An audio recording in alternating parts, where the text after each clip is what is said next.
Hi, I'm Glenn. I'm a house sitter from Melbourne, Australia, and this is my wife Jacqueline. Hi. And we've been house sitting for 4 years, full time. Wow, that's a long time. Well, welcome, Glenn and Jacqueline. Really, really pleased you could join us today. So 4 years, that's really a long stretch. I mean, it sounds like people have done less for serious crimes. You've obviously enjoyed house sitting. Can you tell us a bit about what got you started on this really fabulous adventure? Yeah. We actually came across house sitting in a magazine article, and we'd never heard of it or considered it before. And we looked at it and we thought, wow, that's something we could do. And we were looking at retirement options. And so we thought, well, we'll have that as a little thing in our kit bag just to see if it's something that will work for us. And we went about and set up a profile and started applying for some sits while we were already traveling overseas.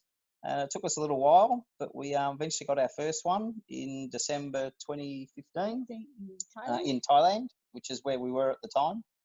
And it really just took off from there. So people do read the magazine articles we write them. That's really good to know. And in terms of your personal situation, can you tell us a little bit about your point in life? Do you have children? You said you decided to retire.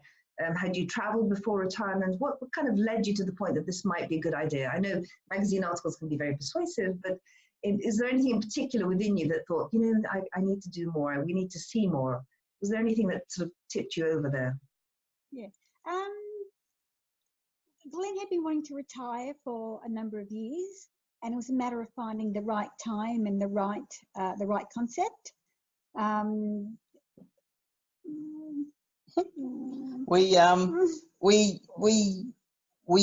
looking to retire early, which is what we did. We sort of worked towards that through our working life and setting ourselves up financially so we could retire early. And to facilitate that, we looked at, because we're in Australia, we were looking at options of living in Asia, Southeast Asia, which is a much cheaper place to live. Your dollar obviously stretches further, lasts you longer, and that was another reason for looking there, because we could retire earlier on the savings and the investments that we had. However, when we came across house sitting and started to do that, we found that instead of being sort of locked, if you will, into one location in Southeast Asia and living cheaply, we could actually travel, which we love to do. We have travelled virtually all our adult life and love travelling and seeing different countries and cultures and things. And this provided a way for us to be able to travel and do it in a very cost-effective manner and enjoy the benefits that come with that. We in fact, now with the house sitting, are probably spending the equivalent or less than if we were in situ in a cheap Southeast Asian country. So for us, we get the best of both worlds insofar as a low cost of living and travel all rolled into one. Well, that's fascinating. So you say that it's actually cheaper to live on the road, traveling, no matter where you are, whether you're traveling between Australia and Southeast Asia, or even perhaps Europe, it's cheaper to do that in retirement than it is to live at home in Australia.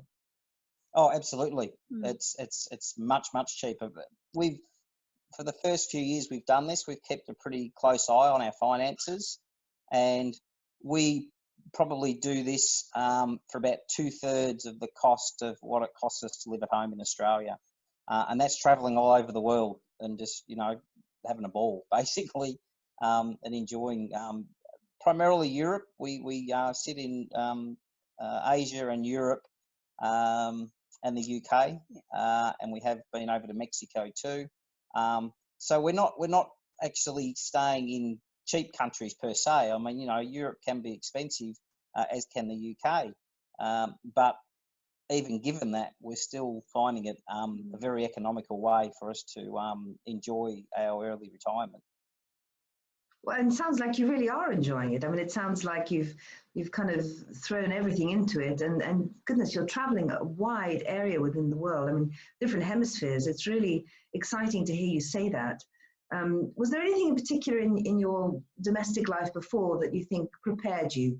Did you have pets? You obviously owned your own property. Do you think there was experiences that you kind of bring to the game here, bring to house sitting, that you think really has helped you along the way?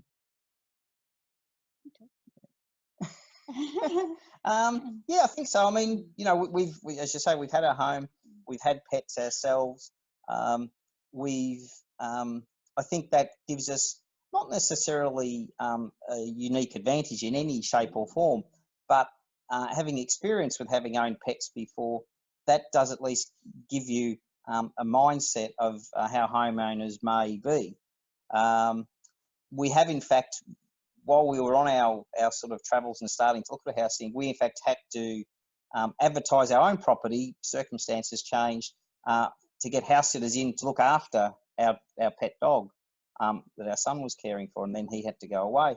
So I think because we've actually been in a homeowner's shoes before and gone through the process that homeowners have to, I think that really gave us a unique perspective now as pet sitters that we didn't have before. But I don't think it's mandatory if you want to become a house sitter that you've owned pets or owned a home. I think you actually have experiences from that that obviously you can fall back on. But I wouldn't, if I wasn't in that situation, I wouldn't be saying to someone who's thinking of starting a house sitting not to do it because they've never owned a pet or never owned a house. It's not a prerequisite. It does provide some insight, but I think that it's sort of certainly something that you wouldn't want to be using as an excuse not to give it a try if it's something that you're really interested in doing. And do you think sorry, carry on, Jacqueline.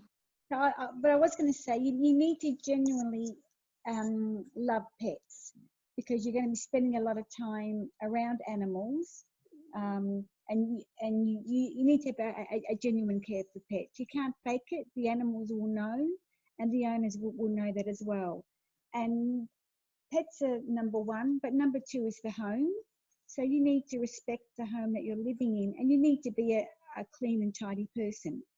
You know, if you're a disorganized or a dirty person, I have to say, don't become a house sitter unless you can change that, because that's really important to the homeowners as well. It sounds like, having been pet and homeowners, you have a great empathy for the situation, as well as having a love for house sitting and travel and the pets. It sounds like you have a great empathy for the people who own the property and the pets. So that's really good to hear. I know you take particular care of the homes. I know when we've met previously, you've told me about some of the very detailed kind of approach you take to the home care and making sure the pets are well cared for. I mean, it's really, really fascinating. In terms of any tips you might have for a house sitter starting out, obviously they may have had their own pets, but what would you suggest in particular for them to be particularly mindful of, or routines to get into? Do you have any suggestions for new house sitters?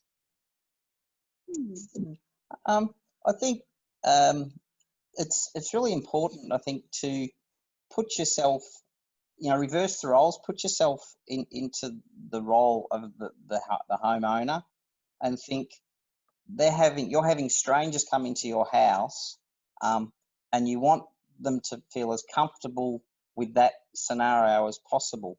So you want to make a good impression, so that especially we've done a lot of sits where we've been the first time, the homeowners have been the first time they've had house sitters, and so you really want to make it a good experience so that they are then more comfortable going forward of getting sitters in again and again and again. And part of that, I suppose, is our own personal approach, is that we do like to leave the property tidy and clean, better in fact than it was when we moved in, and the pet's really happy, clean, joyful, well fed, well exercised, so that they've had a good experience too. And I think that is the approach that we take, is we just want we want it to be a win-win for both parties. It's a win for us because we are getting to stay somewhere for free, and people are putting their trust in us to look after their house, attend to any matters that might crop up, and foremostly look after their pride and joy, their family, their pets. So we think it's incumbent upon us to make sure that we do provide a really good service to enable them to go away, be comfortable, be happy. We keep them updated while they're away, frequency-wise, depending on what they prefer. Some homeowners we've had want a photo and an update every day. Others, maybe once a week. Some say, look, just contact us if there's emergency. We're having a break from everything, just leave us alone. So it really depends on where they're coming from as well. So it's important that our job, and we do view this as a job, even though it's not a paid job, is to ensure that the homeowners can go away feeling relaxed, that everything's going to be okay while they're away. They come back to a nice, clean, tidy home, happy pets, and they're relaxed, and we then believe we've done a good job. The win for us then is that we get a good reference, which then provides us some kudos for then, applying for future sits for other people. Well, that's really good to hear, actually. It sounds like you have a game plan. It sounds like you follow through, and it sounds like you try to exceed even your own goals, which is always a good thing, whether you're in business or in any kind of environment, but especially in house sitting, you want to please people, which is lovely. And now I can see in the background we have an unusual pet there. Is that a cockatiel in the cage behind you? Yes. Yes, this is Ozzy. And he's an Australian cockatiel. He's not the friendliest chap No. in the world, to be fair.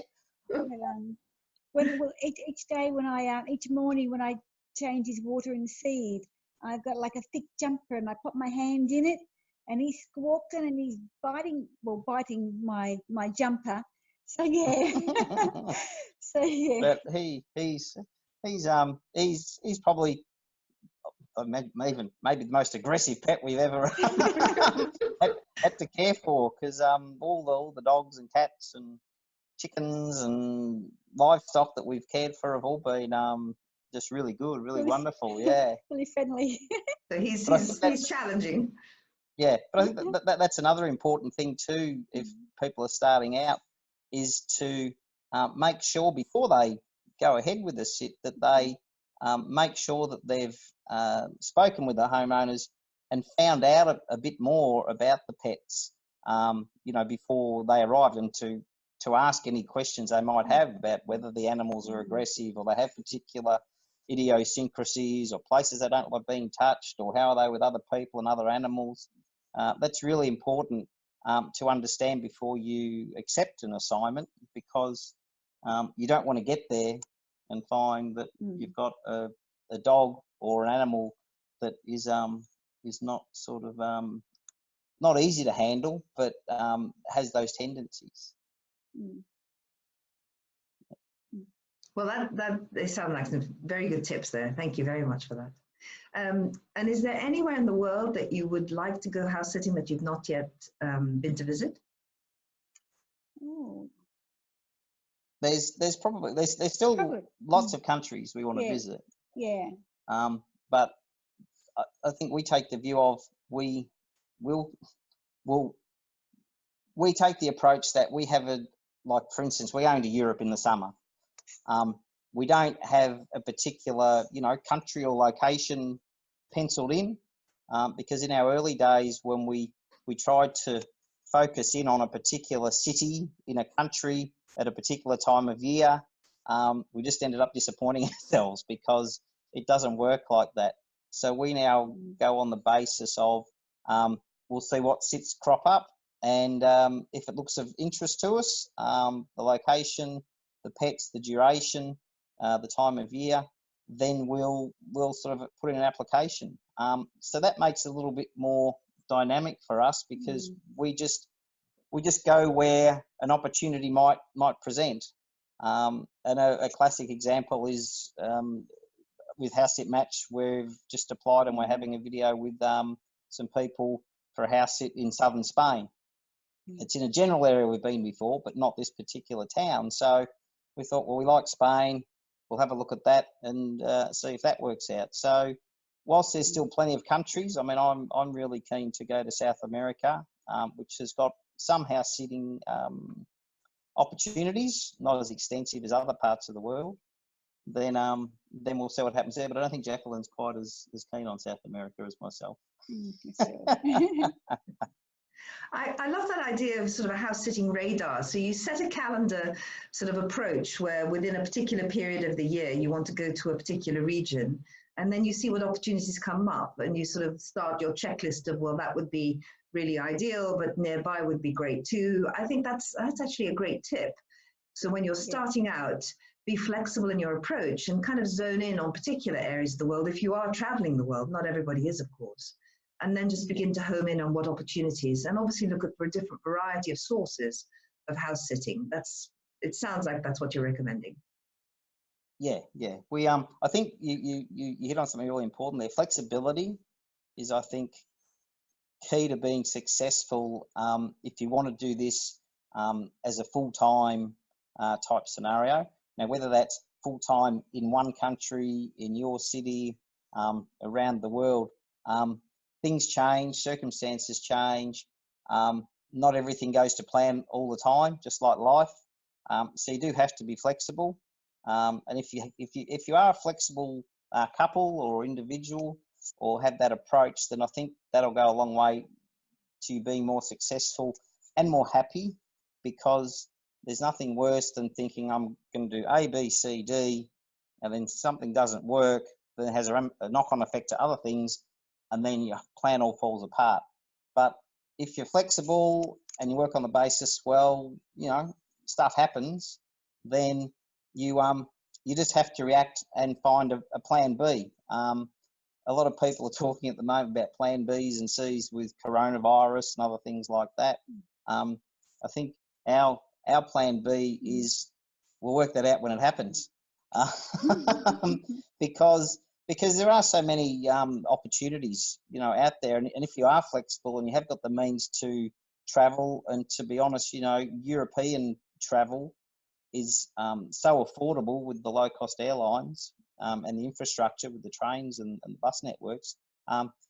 It's not too difficult to get somewhere else, even if it's not really proximate to where you are staying at that point in time. So yeah, I think flexibility is a really important factor. I would agree with you. I think a flexible approach, an open mind in terms of shifting plans a little bit so that you can make the most of the opportunities that arise, because it's not like the booked holiday. You are actually providing a service, and so you have to go where the service is required. But obviously work with a platform like HouseSit Match so that we can facilitate sometimes to try and enable your wishes to come true, but also the homeowner's wishes to come true. Yeah, absolutely. And there's, and circumstances, I know you've been involved helping homeowners where, on the flip side, a house sitter through circumstances sometimes outside of their control have not been able to meet their commitment, and then it goes out to the community to try and help and fix that. So it sort of works both ways, I think. And yeah, certainly services like yourself do facilitate that to help people get around some of those situations that can crop up. We have helped in a few emergencies, yes. We can't always guarantee that, but we do have a growing community, and most people are, if they're of this sort of collaborative nature, actually, if they can, they often do jump in and say, yes, I can help, which is really wonderful. Yeah, it really is a great community to be involved in, the house sitting community. I think because people are so, I think you have to have a certain mindset and attitude to be of service, to be open-minded about things, because you are going into new situations and things and scenarios you can't necessarily control or pigeonhole. And so the community and the people that we've met, fellow house sitters, who are some now are very good friends, and they are collaborative, as you say, and helpful, and everyone sort of shares experiences, and that I think that's an aspect of what we're doing that sometimes gets missed. It's not like one of the main things that gets talked about, but it is for us, I think, a really important benefit that that we've encountered now and really appreciate. I would agree. I have to say I've met some fabulous people by starting House Sit Match, and meeting people like yourself who are just good-natured and friendly, but also fascinating. The things you've seen, the things you've done, it's really, really interesting. I mean, my day job is never dull. Yes, well, we're only one little cog of all those interesting people that you encounter. Thank you very much, Glenn and Jacqueline. It's been really interesting learning more about your lives and house sitting and what you enjoy about it. Thank you very much indeed, and happy house sitting. Thank you very much. It's been our pleasure to have a chat with you, Lamia. All the best. Until next time. Bye. Bye. Bye.